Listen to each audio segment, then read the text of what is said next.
All right, so welcome back to another Street Tales episode, and we have the honor of having someone that we have had on our show before. She talked to us about what she was doing at the time, but we wanted to bring her back because she has such a wealth of knowledge and information and background when it comes to the law enforcement world, and we really wanted to pick her brain about some other things. So we have Meg Ross back with us today. Thank you for joining us again, Meg.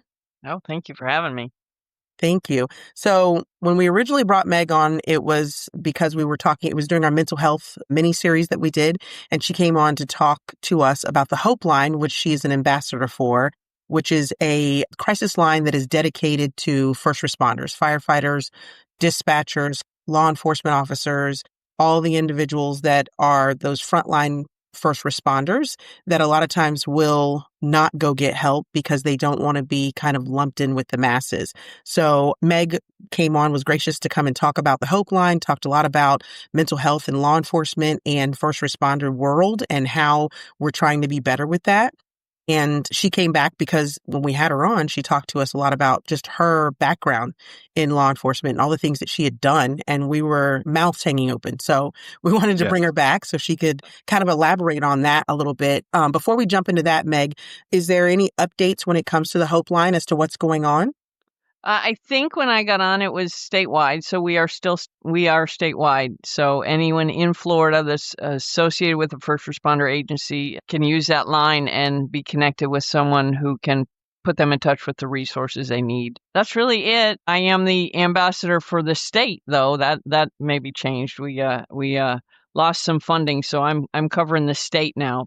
So this is a great opportunity to help spread this message. Perfect. Absolutely. Excellent. I love it. And I will say that I still sit on the board with Meg, and she's doing a phenomenal job to try to push it out and get the information out and make sure that she is making the individuals that need these services aware of what's available to them. So I thank you for that because I think it's a huge endeavor. Thank you. So let's back up and talk about what I know you touched on a little bit, but what led you into law enforcement? Yeah, so I think I said before, I didn't grow up in a family where law enforcement really seemed like an option. I'm the sixth of 7 kids, 4 older brothers. My mom stayed home. So we were, my idea of my future was maybe a housewife, raising children, maybe working, but probably secretarial, that kind of, that really, I hate to say it, 50s kind of outlook, but it was, I was growing up in the 70s, but that was where I came from. But as I got out of high school, I was working at a bank and working my way through college. I saw an opportunity. I think I knew somebody who worked at the police department there in Eugene, Oregon, and it was a little more money, maybe a little more towards my tuition. I took a job with the Eugene Police Department as a records clerk. Okay. From there, I worked there for a while, plugging away on my education very slowly. I probably didn't take classes more than I did. But I got to the age where I decided I could move away from Oregon because I didn't like it. Moved to Florida, got a job at Largo Police Department, again, because, that translates so well if you've already worked at a police department. Doing the same thing, records. And I did that for 3 years. And I ran into a wall with trying to get my education and support myself and, drive a car that worked and all the things. They were giving me very little money towards my education. And I had advanced a little bit, but I was running into a wall there at Largo Police. They required a bachelor's degree to be a police officer. I was trying, but I wasn't there. Yeah. So a friend of mine, the spouse of one of the detectives I worked with at Largo, told me, well, why don't you come to USF? We give you tuition waivers up to 6 hours a semester, and we'll put you through the academy. So my motivating factor was really education. I don't know that I even knew what I was jumping into. And I certainly got, pretty quick exposure to, running in the morning and defensive tactics and standing on on the line at attention for inspection, all that stuff that I don't think I really even considered when I just made that decision to give it a try. So, how old were you when you transitioned from record to law enforcement? 24.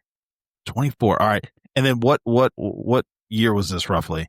1988. 1988. All right. Let me ask you just to get into the records part, because I think it's overlooked and I don't want to dive too down deep. What was it like records back then? Because I'm envisioning like index cards, a lot of paper, filing cabinets, and I don't think people understand the vast change that occurred when everything went digital. Absolutely. Well, I was midnight shift records clerk, which means I was working 11 to 7. I worked at the front desk. So anybody coming into the police department would come into the front desk there, and I would get them, dispatch or a police officer or whatever. In Eugene, we had a municipal court, so they'd come in and pay fines and things. But yes, paper. We had a rolling file, a electric filing cabinet that you would hit a button and it would move the files so that you could get to it. And all those reports that were written, we would then in turn go and type all the information.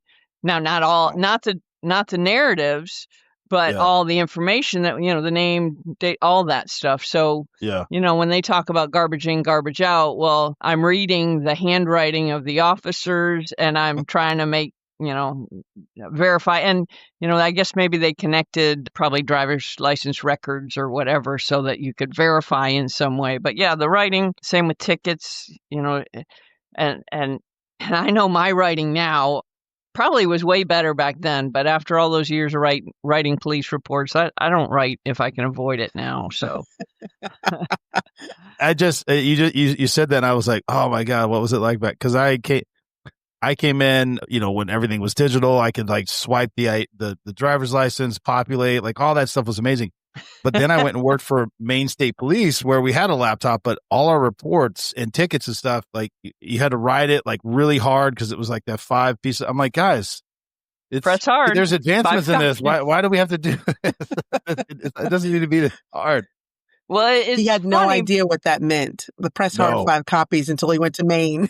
Yeah, where you're writing like this now because you got to get through all the copies. Right. Well, it's funny because really my whole career was when we had to handwrite things. So my first 15 years were in patrol, and we really transitioned to this digital after I left driving a patrol car as an officer. So when I made patrol lieutenant and I'm out there running traffic, I had to...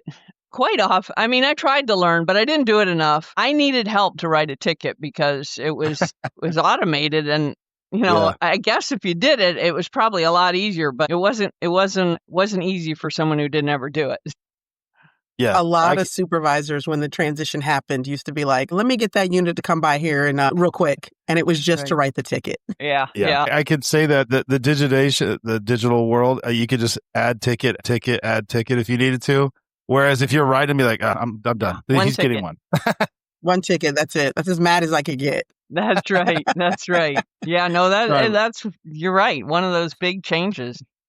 That's crazy. So I have a question that kind of goes back to people would handwrite the reports. What was the purpose behind you then typing?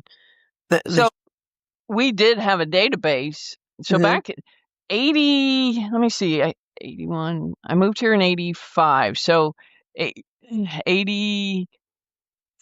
84 and 85 anyways, when I was at Eugene Police Department, they had a countywide system. So really when I moved to Florida, I was surprised at this because in Lane County, Oregon, where I was living, I would enter in the information about, and by the way, field contact cards, FIRs, whatever they were called there, and traffic tickets would all be entered in so that anyone in the county could see where they'd been contacted or stopped or whatever. Now, we didn't have that when I moved to Florida and we didn't have it for years after I came to Florida. But yeah, they actually had that countywide system, and maybe they were better about bringing everybody together at that time. Maybe not so many, I don't know. Eugene, Oregon, there were really 2 big cities, and then it was mostly county. So Got it. I see. Yeah, I know a lot of criminals. They're always like, "Oh, you know everything about me. You know my whole thing." And I'm like, "No, that's a relatively new." And I don't even know how accurate that is now, but that's relatively new. Being able to see their criminal history and all that. That wasn't always like that. No. right, yeah, no, that's why I was No. shocked when I got to Florida and found you can't see that over in Pinellas County, because I was working at Largo at first. Yeah. Clearwater did a FIR on this guy the same night that you had him in Largo. I mean, that's really good information because they Yeah. border each other, but they didn't have that capacity. Yeah. That's too funny. So you decide to go over to USF, and you talked a little bit, touched on the academy, but what does the academy training look like back in 1988? Yes. So we were hired, which was the only way I ever could have done it. I would never have been a police officer if I had had to put myself through. Shoot, I couldn't afford to go to college as it was. But it started 3 days a week. We did PT, running, or they did actually. I think this is probably new with my class, but we were doing some aerobics or some kind of a jazzercise kind of stuff. I don't think it was jazzercise, but We'll just say it is because that makes me laugh. so we did running, at Tampa Police Academy. I don't know if you're familiar, but it's right next to the incinerator. So yeah, we Yes. got that nice morning breeze. Oh yeah. And then we'd go into class, shower there and get into class and just, lots of lectures. Some of the things that they covered, domestic violence was a big deal at that time. I think the law had changed recently to where they required you arrest the primary aggressor. So that was a new thing back when I went through the academy. They hadn't really pushed that so hard. But, some of the things we didn't have, there were no tasers. There was no OC. We didn't have any training for that. We did have some baton training, but I didn't have a baton when I started at USF. We did not have batons. So it was before those ASPs, which that is what we ended up with. But they had PR-20. The big sword sticks. The sticks with the handle on them. Yeah. But USF didn't have any batons when I started. So what else? I don't know. With your academy, tactics. Was it combined or was it just USF? It was mostly sheriff's office. So I think there were 20 Hillsborough County deputies. There were a couple of Largo PD. There were Clearwater PD. There was Temple Terrace PD. And this is one that they were DOT at the time, Department of Transportation. Now they're under Florida Highway Patrol as motor carrier compliance. Yeah, so a diverse group. And I remember the DOT officers, they actually started with their take-home cars. So they would show up to the academy in their take-home cars. Yeah. So they thought they were real fancy. Yes. Yes. Well, do you remember how many females were in your class? There were a few. So that's interesting. Probably less than 10, and I think the class was close to 30. I mean, that's all right. I do have a picture right up there, and I can think of probably 6 or 7. So that's probably about right. Yeah. Okay. Yeah. So you started off in records, so you worked with law enforcement, so you kind of had an idea for it. But again, it sounds to me like you were just like, this is what I want to do. This is what I need, meaning like the education part, and they're willing to help me. So, excuse my language, but fuck it. Here we go. We're just going to see what happens. I need to solve a problem. Were you going to school to be a law enforcement officer, or was your major completely different? No, actually, I thought I would go to USF and get my degree. I was studying business. I'm not sure. I think I was actually focused on accounting at one time, but I finished with a management degree.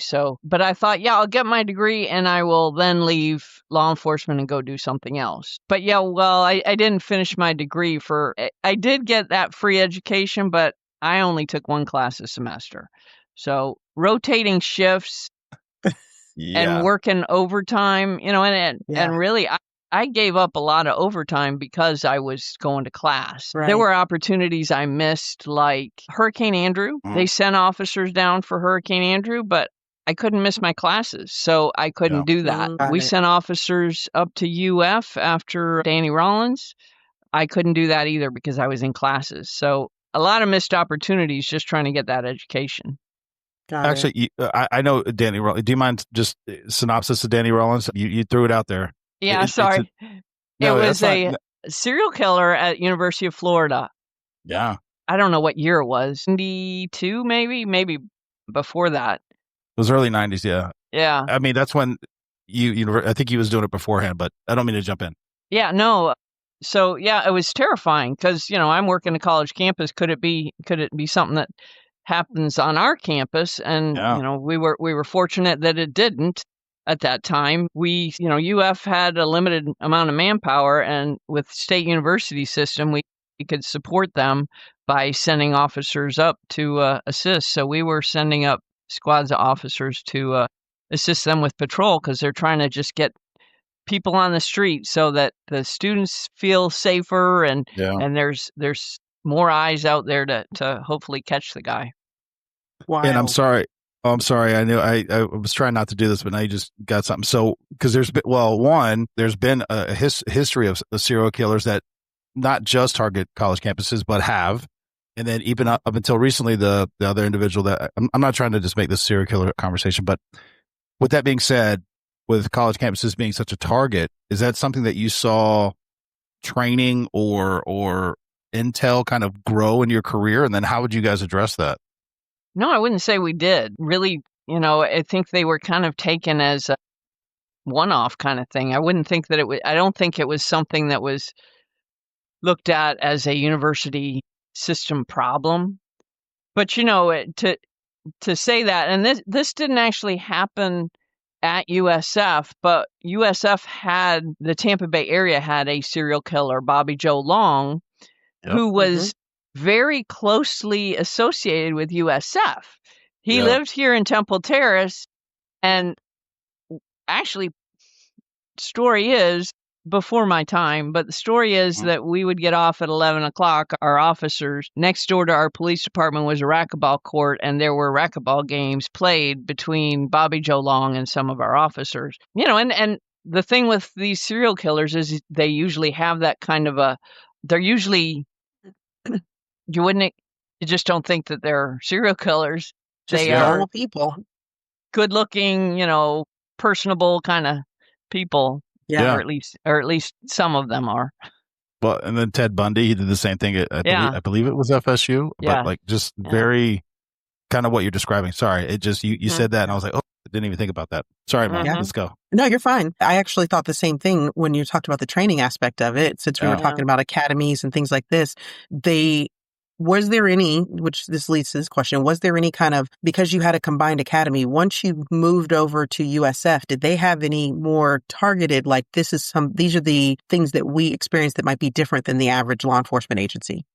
Not outside of just being an FTO and learning it from your FTO. And I think that's changed, and it has changed. It changed while I was there. Actually, probably while I was over training, we kind of started that modular, is what the sheriff's office called it, but some USF classroom prior to putting them out on the street. But no, I went from graduating the academy to being in patrol first week with my first FTO. I kind of laugh about that because every year as the semester starts, I remember that because that was my first week, was that first week of classes. And I don't know if you've been on a college, at least at USF, on the first week of classes, but it is gridlock. It's miserable. There's traffic everywhere. Everybody's lost. And I was lost too. I mean, I'm with an FTO, but I mean, I never really spent any time on USF campus. So it's a good memory, but so no holdover necessarily. You went straight from the academy to in the car with your field training officer. Right. How long was the academy at that point in time, roughly? I used to know this. I want to say That's all right. Approximate 16 weeks, 14 weeks. Okay. Okay. Yeah. That's not too much shorter. Well, than it is now. And then with the field training officer, was it still a 4-month cycle, essentially? Or 3.5 months, roughly? Yeah. Probably not. I want to say more like 3 months. 3 months? Okay. 2 FTOs, one for a month, the second for a month, and then final phase for 2 weeks or something. Okay. So Gotcha. That's what I'm remembering. It may be wrong, but yeah. No, that's all right. Did you feel once you left with the training of the academy and your field training officer, did you feel prepared to be out there doing this job? well, that's a good question. Hard to say. I did not have experiences, so we don't get dead bodies, murders, Yeah. child abuse. We don't get a lot of calls that you guys might get, within your field training period. So I Yeah. felt prepared, but I did not have experience in those things. I want to say, and I can't confirm this, but I was a field training officer with an officer in training, maybe on one of my first dead body calls. So, Oh, wow. I'm Okay. training him, and I said, oh, well, what do we do here? Let's figure this out. We'll work it out one way or the other. Yeah. Oh, that's So you start out in patrol, Meg. So can you walk me kind of through your career path? I know that you promoted and you ended your career at a very elite level. So walk us through how from the start to the finish, kind of. Okay. So an officer for really the first 5 years. I did at some point I was asked to become an FTO. I'm not sure I saw myself as an FTO, but someone saw that in me. And again, I think, when you talk about mentors later, that's someone who was a mentor for me that saw things and helped me achieve things that probably I wouldn't have tried. So I became an FTO, then after 5 years promoted to corporal, and I spent 5 years as a corporal, but about the last year of that, I was an acting sergeant. And USF we had patrol corporals, but that was the only place we had corporals. And every other position that was 8 to 5 was all sergeants. So every detective was a sergeant, records was a sergeant, Huh. and they didn't have any trouble promoting you from officer to sergeant. So I'm an acting sergeant, having spent about 4 years as a corporal in patrol. And there's these other positions that, if you don't get them, nobody leaves because they're sergeants. So they're not coming back Right. out on the street. No. And I'm trying to get one of these inside positions and I'm not getting it.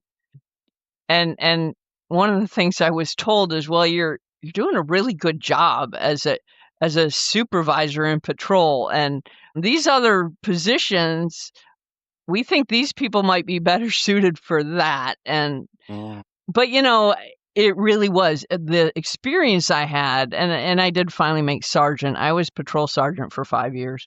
So 15 years, 5 of it as an officer and 10 as a patrol supervisor. And really, I mean, I knew everything everything you could know about being in patrol at USF at that time. Mhm.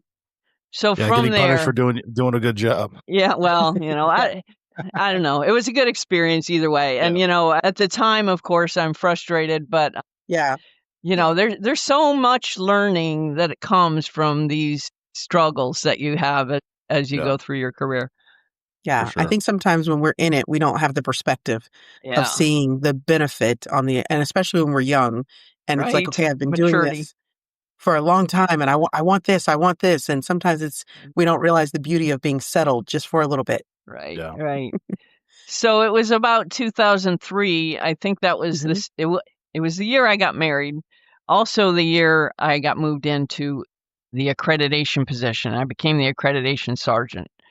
Okay. So I spent 3 years as the accreditation sergeant and got us through one cycle of reaccreditation.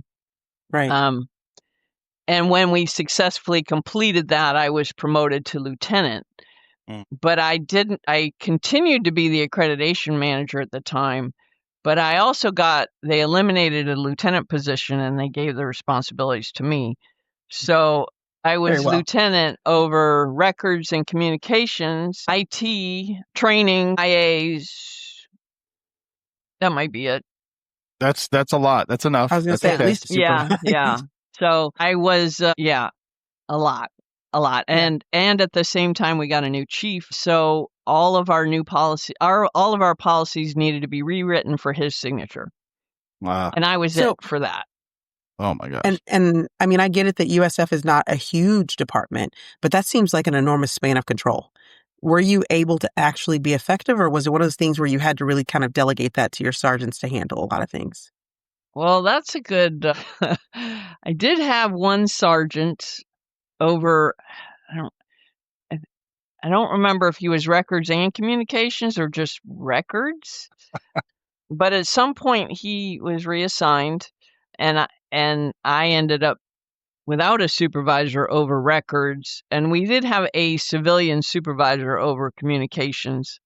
Mhm. I think I had a training sergeant, but he was training. I mean, there Yeah. wasn't a unit there. It was the training sergeant. It was too much. Accreditation, although this was my biggest challenge in my career was accreditation. And we ran into a problem. Jumping ahead a little bit, No, but it's okay. That's fine. Yeah, I go ahead. did not have support.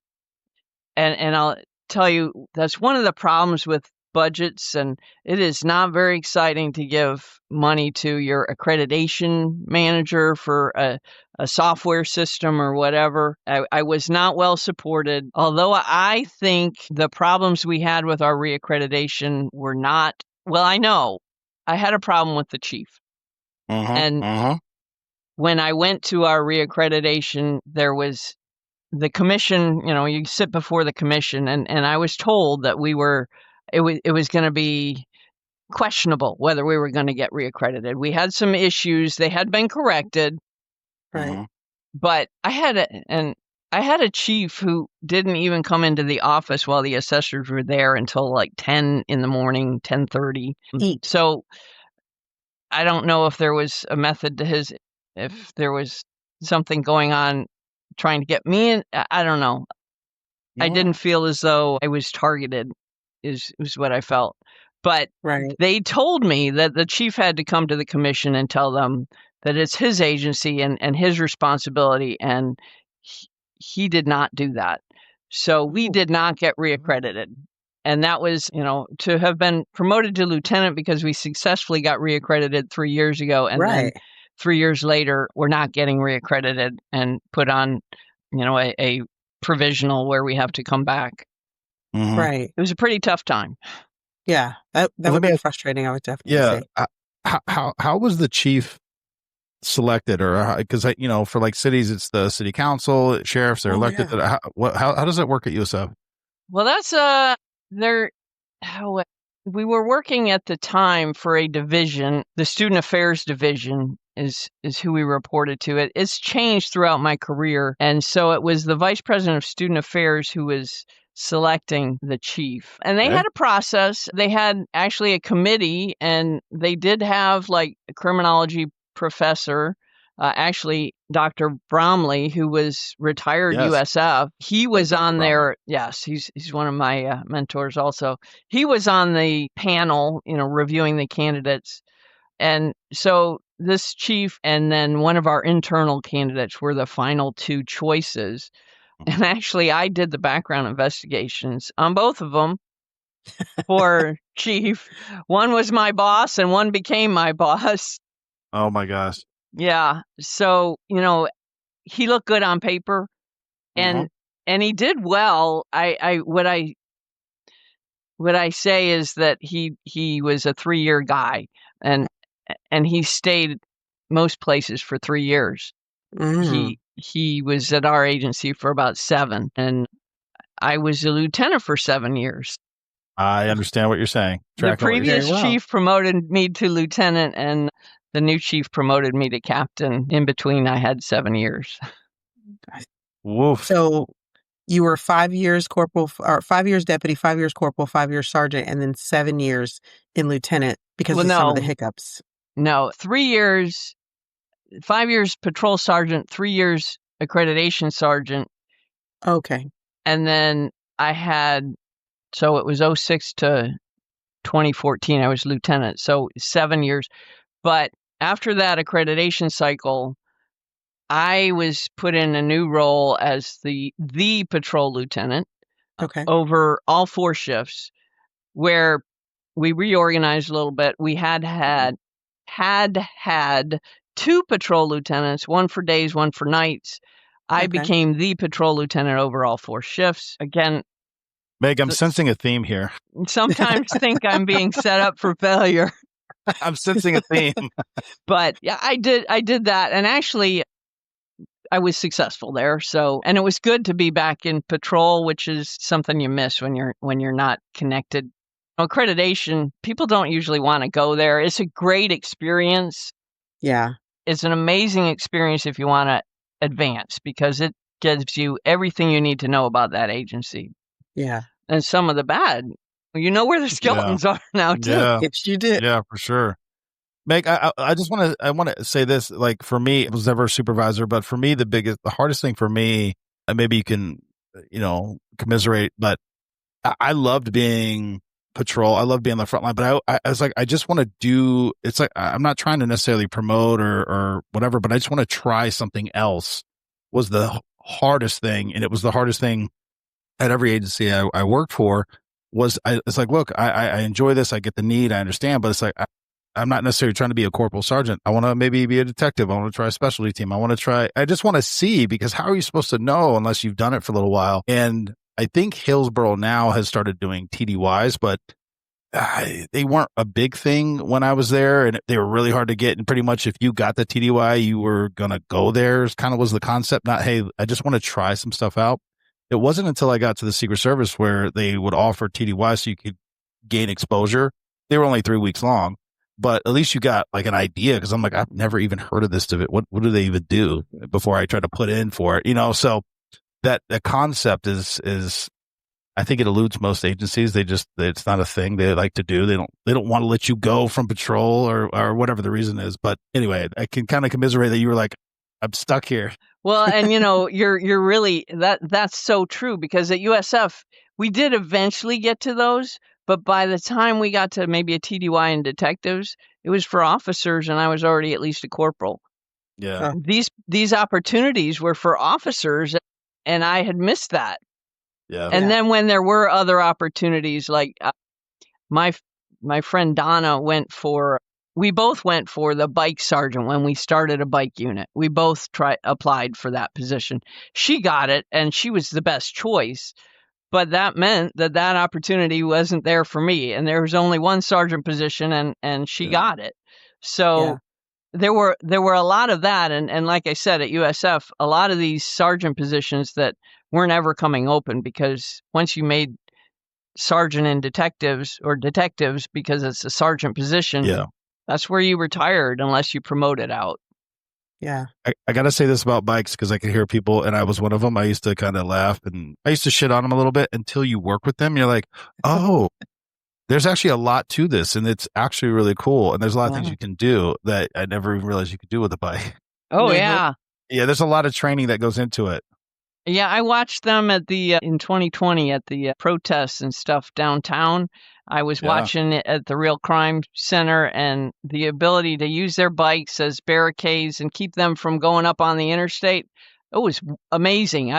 We're in there just cheering them on because they were so effective. Yeah. It's one of those things on the outside looking in, you're like, I'm not wearing a bike helmet. That's, just, I don't know, whatever it is. The appeal wasn't there until you see them in action, and they're getting into, because also they can go where cars don't go. I'm sorry. I know I'm talking to you too, but it's just like, there's a lot that could be done.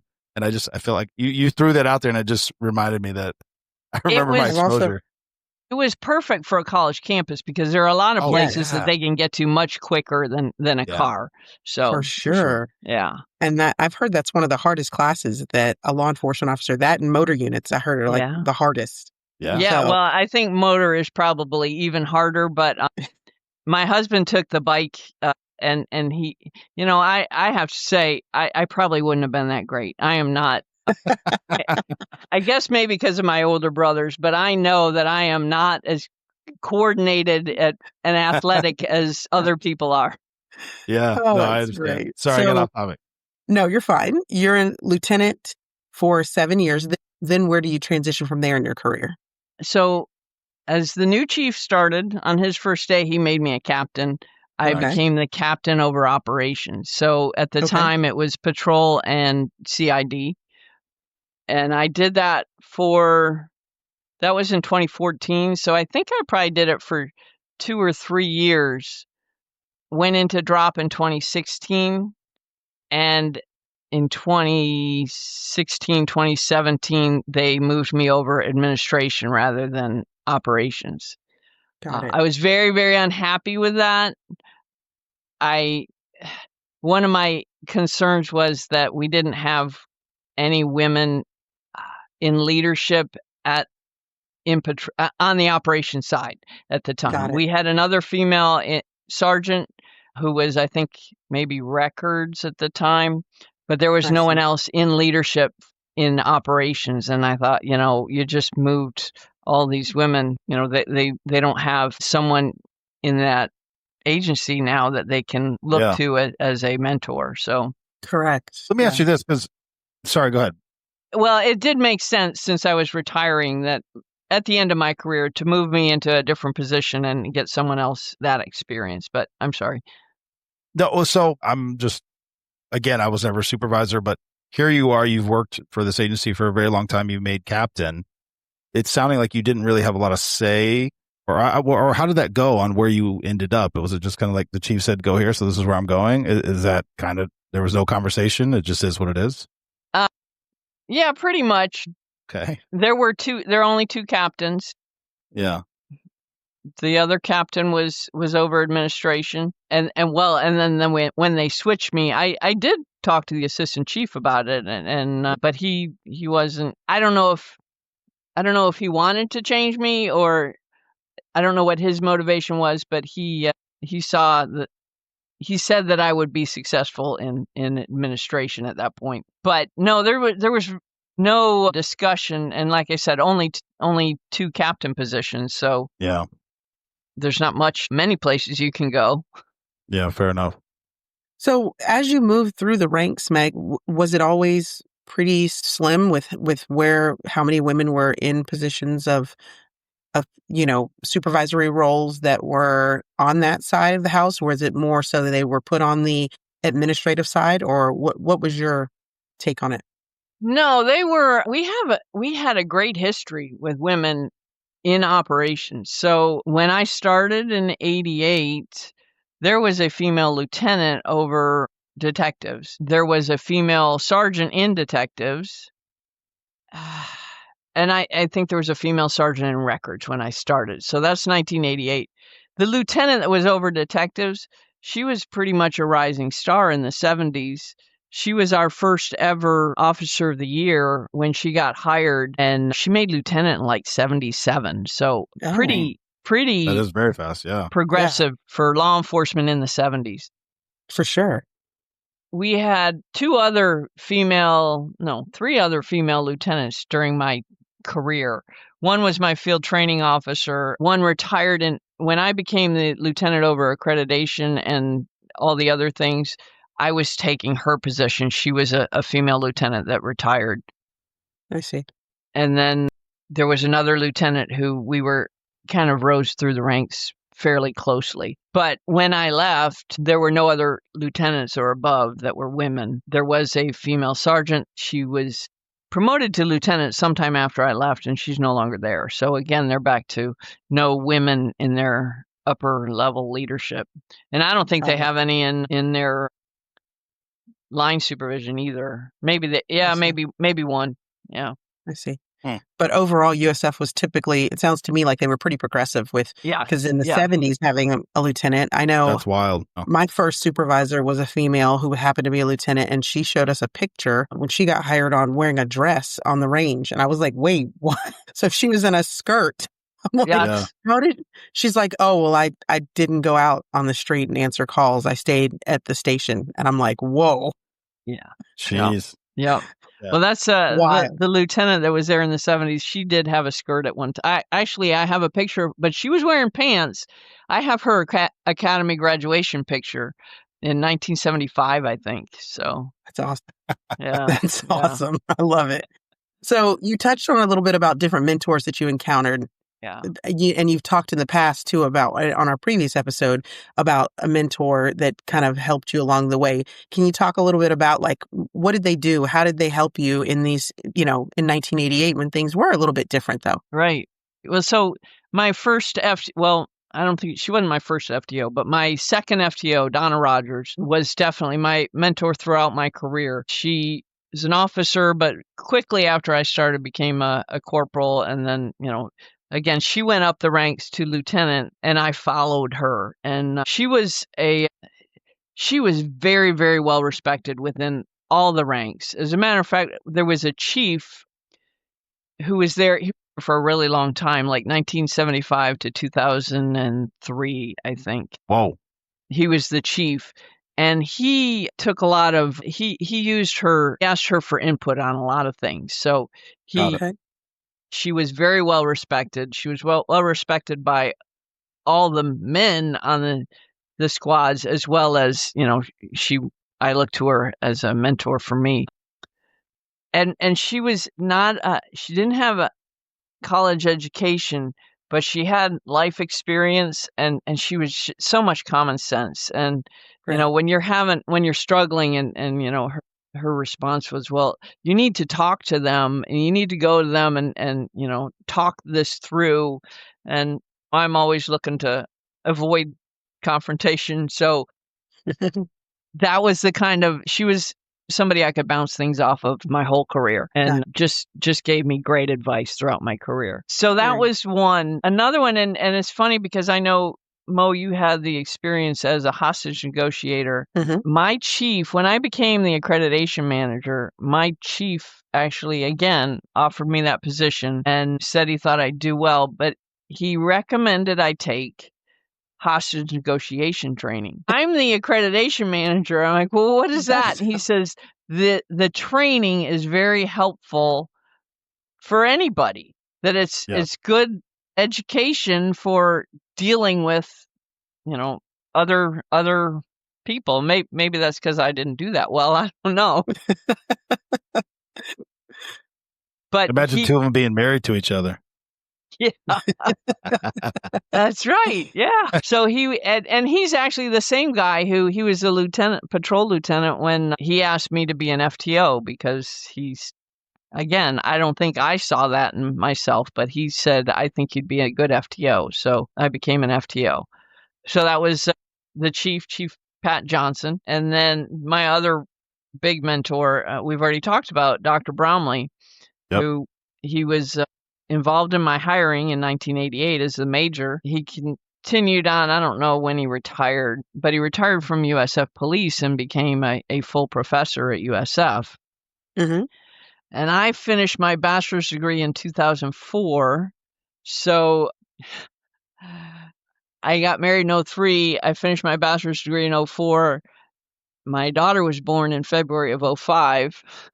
So I had my plan, and then I had Dr. Bromley, who came to the office and spoke with the chief too and said, you need to take this new master's program I'm starting. And so I got started in the master's program. The chief said, you can adjust your hours and go to the class. I'm like, really? Okay, thanks. You're like, great.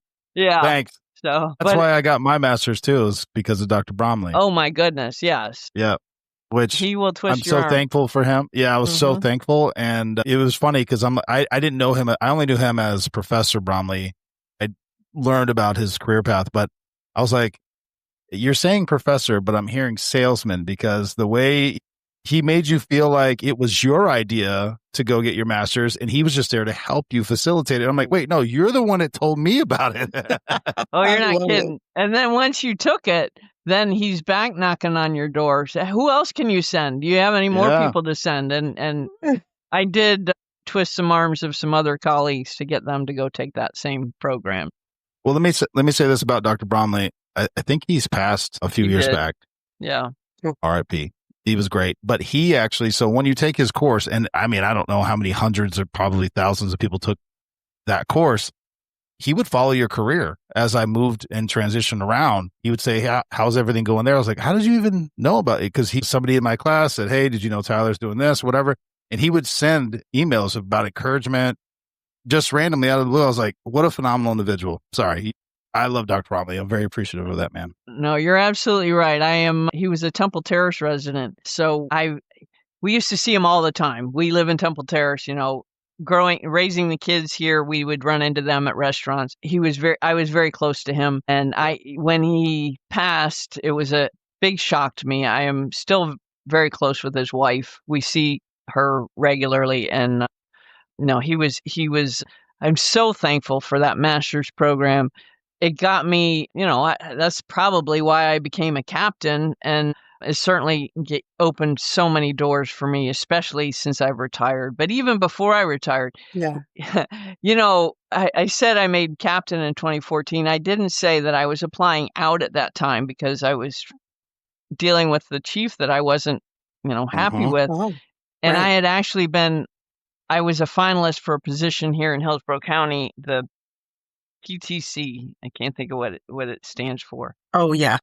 And Public went, yes, Public Transportation Commission. And apparently the background for that got through to the assistant chief before I got to him to tell him that, oh, by the way, I guess I'm a finalist. Yeah.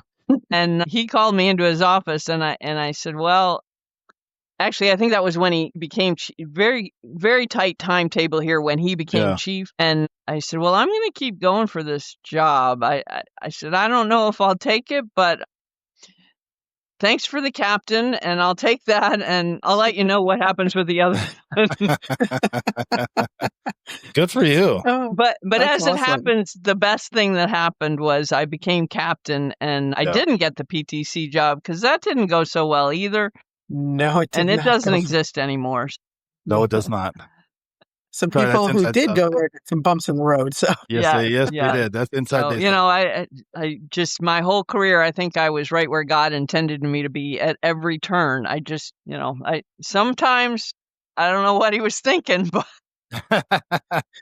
he was like, no, I know you don't want to stay here, but just a little longer so we can move you here. Give us some time. You do learn from those challenges. That's for sure.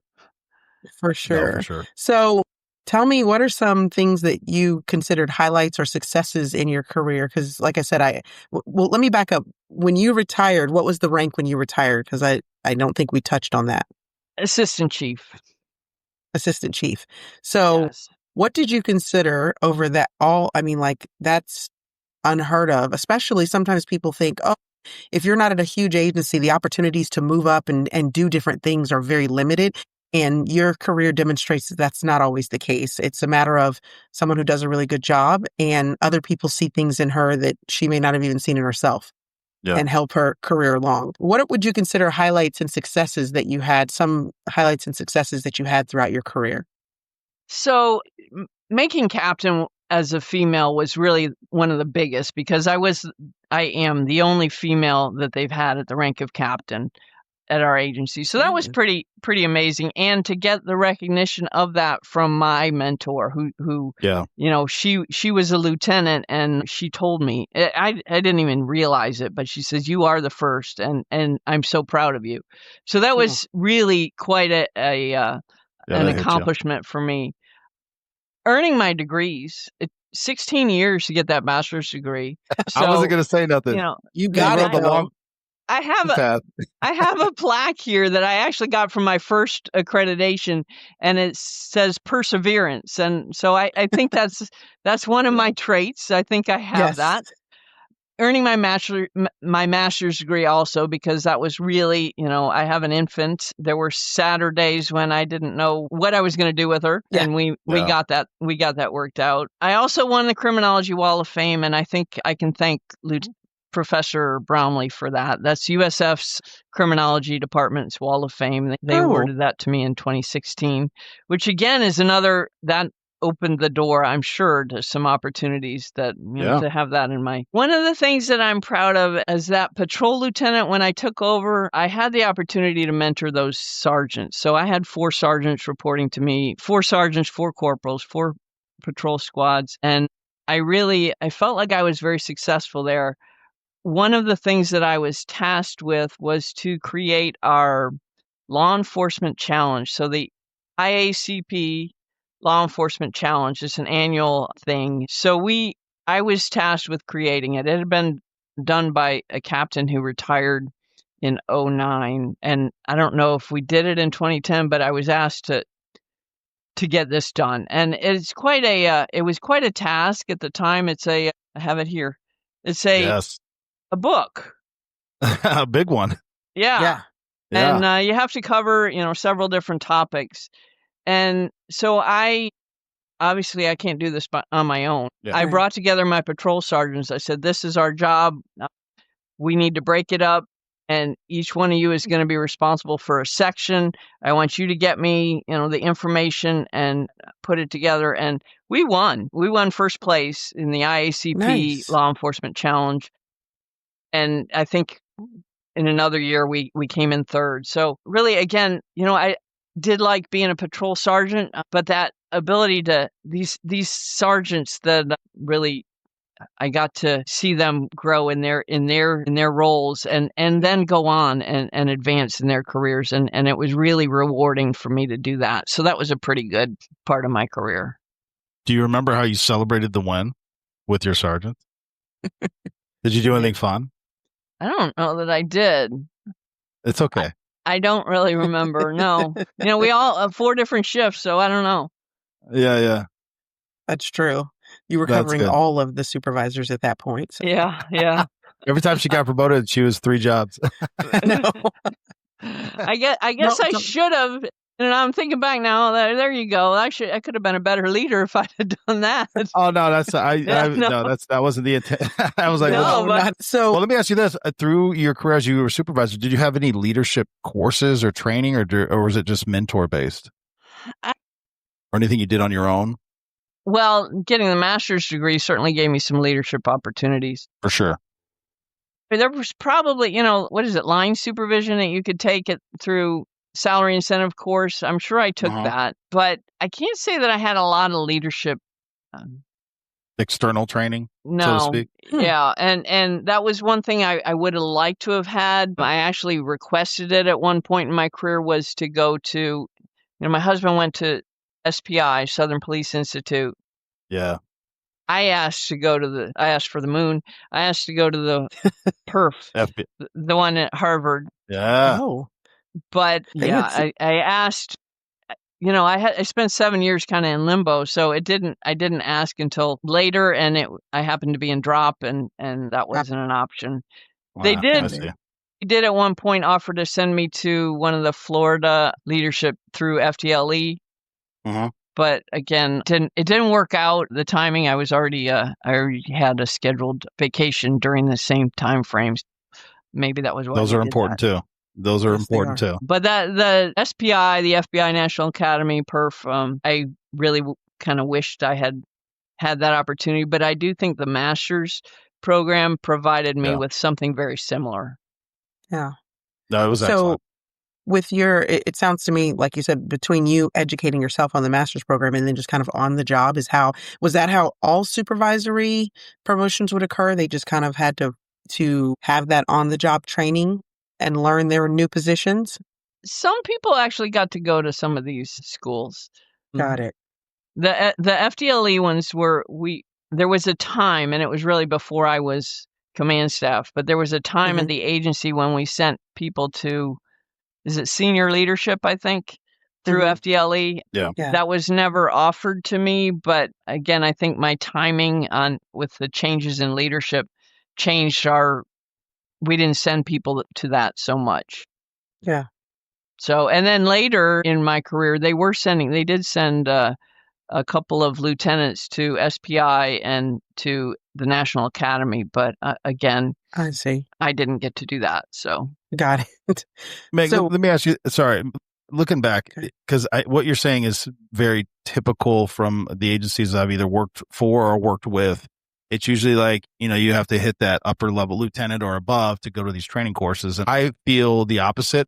Once you hit corporal sergeant, like you're on that supervisory path, what is the pushback or the roadblock to saying, hey, these people have shown a desire to be leaders? Because again, like you said, it's timing. There's a lot that kind of goes into it, budget, all this other stuff.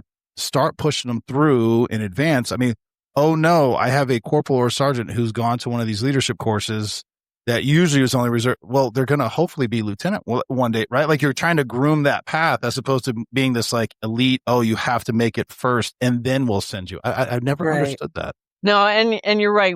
we did move to getting our supervisors to that FBI LEDA training. So there's a 3-course program there. I actually attended, I think I only attended one of those, but yeah, we started to see that there was value in getting them to those leadership courses and before but again, over time, so much changes and yeah, I ended up at a pretty high level, but yeah, but you did that through grit and perseverance. You know what I mean? Yeah. a lot. So happy you did, but it's like it could have been maybe a little easier for you. Yeah. A lot of times it's the chief executive that really makes those decisions too. Yeah. You can bring forward these ideas, but the chief executive is making the final decision. I feel as though there were 7 years where we kind of weren't getting some of those things. Yeah. So we were talking about highlights of your career, and usually that kind of accompanies what was your most rewarding supervisory assignments. Those sometimes can go together. So did you have one assignment that you just liked just a little bit more than the others? Well, I always say that my time as a patrol sergeant was probably my favorite, but when I just recounted what I liked about being the patrol lieutenant, I think that was probably my favorite assignment to be connected to patrol, but maybe have that opportunity to really mentor the future. They are the future. That is, the people that I mentored are now rising to those levels at USF. Yeah. At what point did you realize, like, oh, this is my career? Well, it really happened when I got my degree, and I'm a sergeant, and I'm in accreditation, and what am I going to do? I'm going to leave now. 16 years. It's only 25 to retirement. Yeah. And life changed too. At that point, I married, and at that point, shortly thereafter, we added to our family, and it just seemed like the right thing to do to stay in law enforcement. Fair enough. That's a great question. Yeah. She was like, I'm just getting my degree and I'm out. Yep. 16 years later. All right. Well, I guess this is what I'm doing now. Yeah. Somewhere along the line, I found a career instead of just, a method to get my degree. Yeah. I love so it. I think you touched already kind of on some of the challenges and low points that you had. Did that accompany that being the most difficult supervisory assignment that you had was also in that phase of being the accreditation lieutenant? Yes, that was definitely the hardest time. You know what I didn't say? I don't think I said I was the PIO at the time too. So. Oh yeah, you left that one out. You left that. Yeah. Why not? You were doing everything else. So accreditation, and I enjoyed accreditation for the first reaccred, and then the second one, it just again, it's whether or not you have that support, and I asked for help. I made sure I documented that too, and it just didn't come, and that was a very challenging. Even to the point of I was disciplined and put under IA. Actually, I was disciplined, and I grieved it, and the investigation into my grievance resulted in me going under IA for a full 6 months. Yeah, and maybe missing the opportunity to be a captain at that point because I was under IA when they promoted to that captain position. So that was really a dark point in my career. Again, that's when I started trying to figure out if there were other positions I could take that would. PTC was one of those options. Yeah. But, again, the growth that occurred through that, it was pretty dark, but I really learned a lot. Yeah. That's some senior cop stuff. CYA and yes. You haven't been a cop long enough till you've been through your first IA for no reason. Right. Well, and I will say though that also has a great deal, like your career already was like it was a demonstration of perseverance, like you said. But I think even going through that 7-year dark periods, I think most people can handle a year, maybe 2. 7 years is a long time to be in kind of like that dark period. So that sign in your office, perseverance, seems to kind of overlay in your career in a lot of spaces. Yeah. For sure. Yes. So while you were there, obviously, I think when we were talking the first time with Meg, we realized that USF college campuses, it's like managing a small city. And everything happens on those campuses, things that, some people are like, I don't want to be a college cop because you're just going to be breaking up parties. But there's much, much more that kind of goes along with that. Do you remember any pivotal cases that stood out to you, shaped your perspective on law enforcement and what it was that you were doing? Well, it's funny, when I sat down with your outline today and I tried to come up with some of these, and I'm like, I have forgotten most of what I've done. Yep, we But all have. there's one, of course, the accreditation was kind of shaped my career.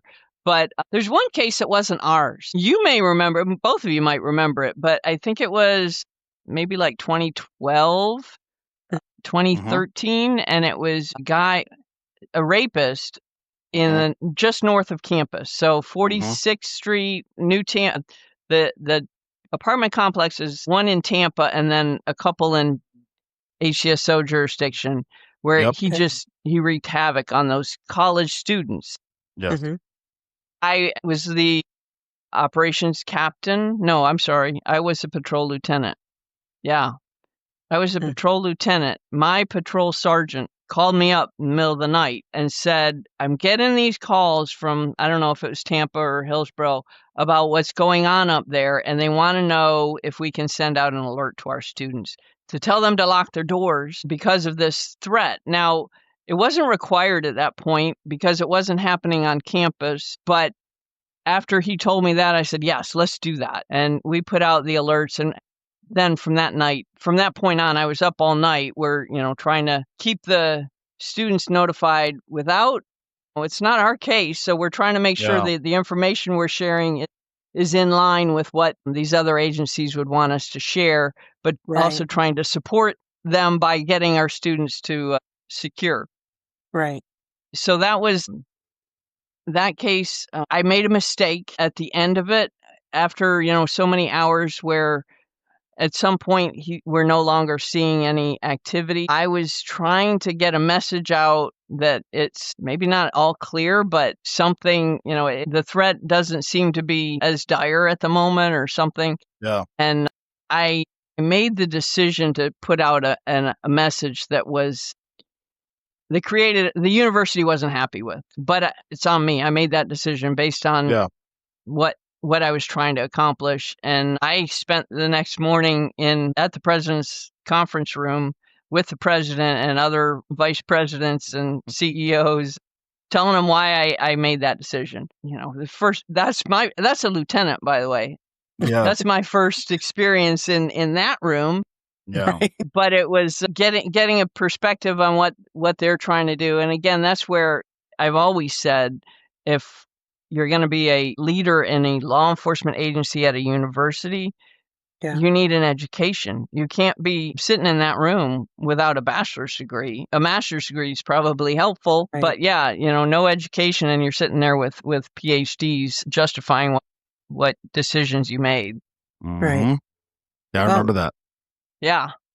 There's something to be said, though, about owning it and saying, that's on me.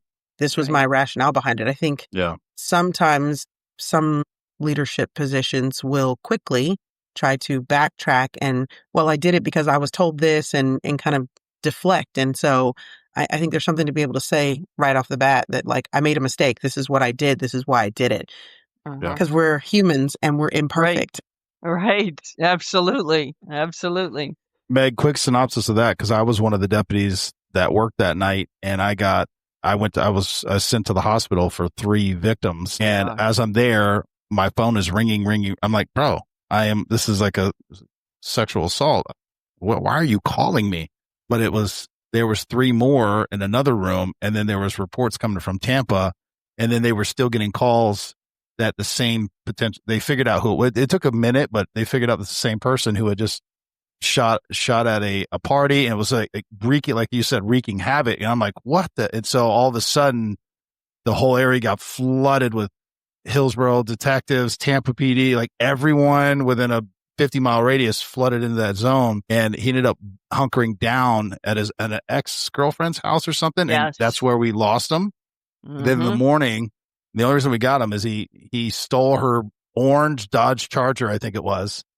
And that's the one where they got in a high-speed chase and a shootout on 301. It ended in the Waffle House mode. Do you remember that? Yes. I do. And that one major who will be unnamed, all the shooting was done. He shows up after the fact and you just hear, pow.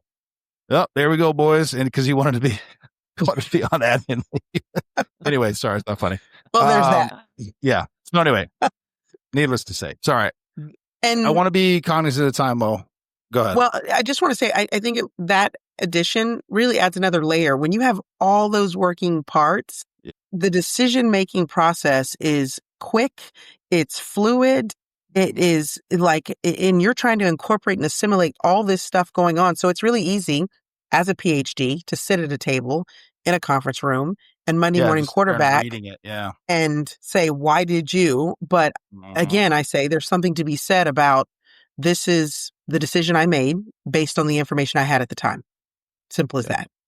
So for sure. Being cognizant of time, I would like to touch on before we let you go, obviously your career spanned a long time. What were the changes that you saw in law enforcement over time that were positive? And what were some things that you thought, well, this is something that wasn't necessarily something we should have changed? Ooh. So I'll start with the academy. And, like I said, I never would have gone if I hadn't been employed as a recruit. And we went away from that for a while. It seems as though we're going back to being employed as a recruit by the agencies. And I think that's a good thing.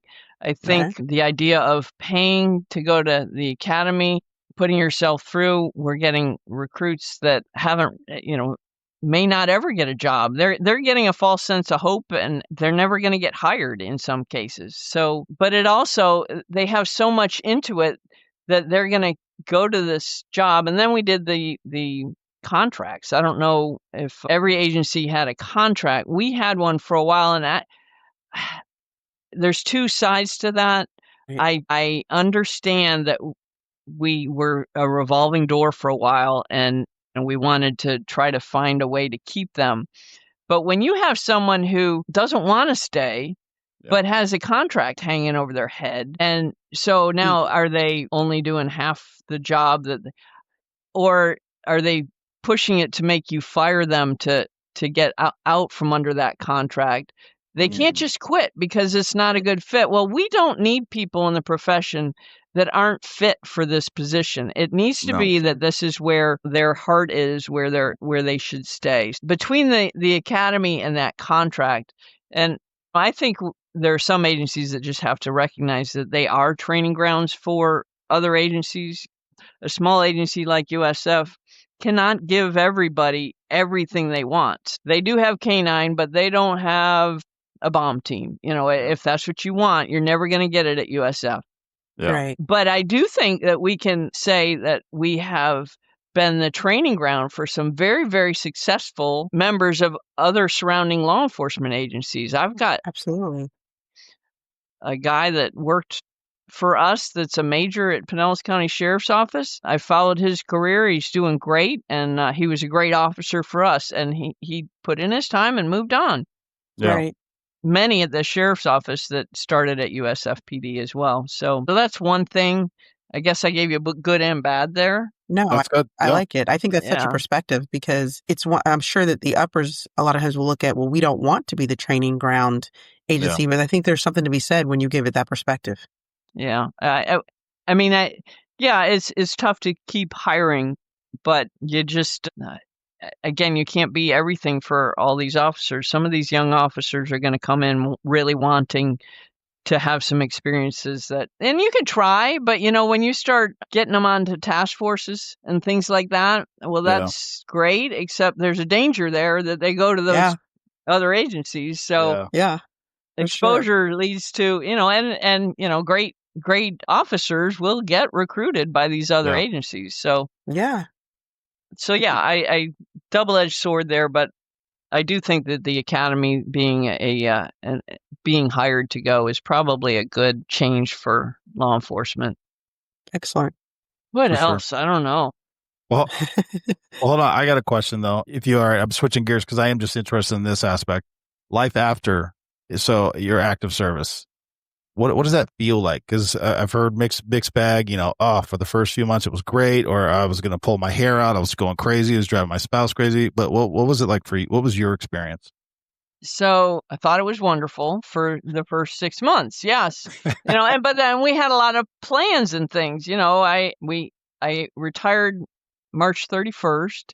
So retirement party, celebration, all that. Family came to town. We had a nice summer vacation planned. I think she was 16. My daughter was 16 at the time. So I was doing the driving to and from school at that point and finished that year doing that. And then in August, she went back to school, but she's driving, and Andy's busy working, and wow, what now? And I did things around the house. I cleaned out some closets and did some organization. I'm like, this is terrible. Like, I need something to do. I started volunteering, and I was volunteering at a food pantry, and I just felt like I was not using my brain for anything. Yeah. And, I just, no sense of purpose. So it's really, that part is really difficult to go from, non-call or whatever, 20 Yeah. to turn in your phone, and then not only does no one wake you up in the middle of the night, but no one ever calls you. Yeah.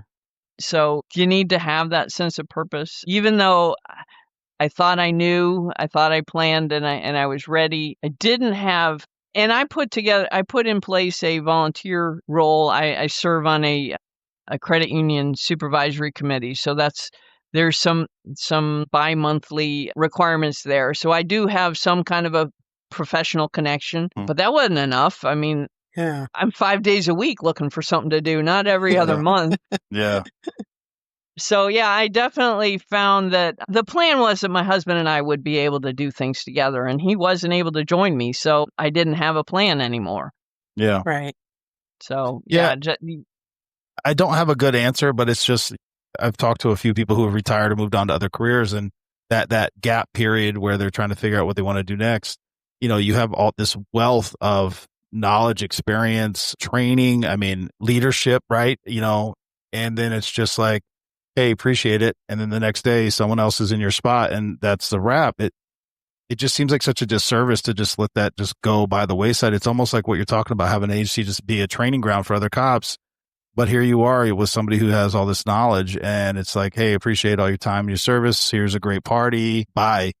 I don't know. I don't have a solution for it. It just doesn't feel right. Like, I feel like we're missing a piece there, but it's just interesting. I will say, getting on my soapbox a little bit, I think there needs to be a better preparation for officers, because this leads down to the Hope line that we are part of, that there's little preparation for those officers that literally go from having, these demands and needs that are on them every single day to absolutely nothing. I mean, like, the drop off is like jumping into the abyss for these officers, and a lot of them don't handle it very well because they don't have plans. And then it becomes a mental health thing to where they don't have any value in their minds. So definitely one of those things that I think that where there's not a solution for, yes, you have to retire one day, but there needs to be a preparation period that I think takes a little bit more time and explanation and coaching that's not happening right now. Yeah, and you're 100% correct. And I think some agencies may have something. I know after I retired, I was spending some time with a friend of mine that retired from Tampa Police, and she talked about how they had met with an attorney who came to their office who helped them write wills and that kind of stuff. I don't know. I think TPD may offer something like that. USF had nothing. There was nothing. Yeah. I got my badge from the chief on my way out the door. He was on the phone when I grabbed it from him. Come on. I'm like, Chief, I have to go now. Yeah, I'm out. But there was no preparation, and that is very important. And then there needs to be also some kind of I know the sheriff's office has it, a retiree group. I think it's important to try to find a way to keep your retirees connected in some way. Yes. Yeah, for sure. So, I've kind of run that. I actually started something before I retired with USF Police, and continue it with a Facebook group that I created. Yeah. but just for retirees. But yeah, there needs to be some way that they can stay in touch and be notified when something terrible happens to colleagues that they worked with over the years, but also Yeah. to support each other and to Yeah. be able to. And small pockets do it, Yeah. but I think the agency could do better at providing that kind of some connection there. I think Plant Yeah. City does an annual firearm requalification for families. So retired Plant City can come out there and do annual Yeah. firearms requals. That's a good way to bring them all back great way. and make them feel. And you'll still Part of miss it. people. Some people won't want anything to do with coming back to their agency, course. but there are people that maybe have been missing that kind of connection. For sure. But yeah, definitely resilience training and preparing them for what they're going to go through. And that loss of a sense of purpose is a big deal. Yeah. No, for sure. Huge. So just real quick, and I know this episode was about Meg Ross, but I know that you are doing big things with the Hope Line. Do you have anything you want to plug, how to reach it, anything like that? Absolutely. The Hope Line, 24/7 confidential support line for first responders and their families. You will talk, if you accept care coordination, you will talk with a peer that's a former first responder who has that same lived experience as you have. They will help you navigate the different resources that you're looking for, whether it's financial assistance or it's a clinician for your son or daughter who's struggling with something. And what I found in 2020 was that your children are affected by your career. Mm-hmm. As they see you go out to work a protest and stand on a line, and they're going to school and seeing their friends in school are talking about cops and how, their perception of cops, your kids might need that kind of support. So there are clinicians that have a little bit of cultural competence that can be identified for you or your children. It's 24/7 statewide, and you can reach it through a phone number, which is 1-866-4FL-HERO, or at the website firstresponderhope.com. And there's a method there to send an email, and someone from the Hope Line will contact you. Excellent. Meg Ross, Well, thank you so much. I know we didn't get on to everything we wanted to talk about today, but you're just have such a wealth of information and you're easy to talk to. So thank you. And we appreciate you. I truly enjoyed it again. And I really thank you so much for giving me the opportunity and to share the Hope Line. Gee, what a great way to remember my career is with people talking about how great it was. No, I love it. We need it. I think it's great. Yeah. Yeah. Yeah. Awesome. Well, thank you guys so much. Thank you. You're welcome. Thank you.